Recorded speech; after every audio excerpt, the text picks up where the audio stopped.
Welcome to the Learning Pines YouTube. We hope this video helps.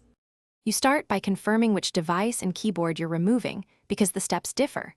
Once confirmed, close any apps using the on-screen keyboard so settings changes take effect.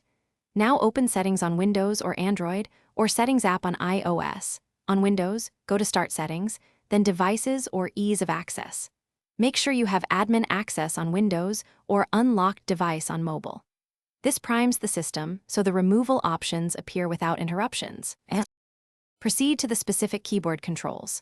On Windows, navigate to Ease of Access or Accessibility and turn off the on-screen keyboard and touch keyboard toggle. Restart if prompted. On Android, open Languages and Input, tap Virtual Keyboard, and disable the keyboard app or uninstall updates. Clear defaults if needed. On iOS, remove third-party keyboards in General Right Arrow Keyboard or disable predictive and split controls. Once done, verify the keyboard no longer appears when tapping text fields to confirm success. Finish by uninstalling any third-party keyboard app or removing it from startup permissions. On Windows, disable Touch Keyboard Service if required. Restart your device and open several apps to test typing fields. Make sure the physical keyboard or native input method works.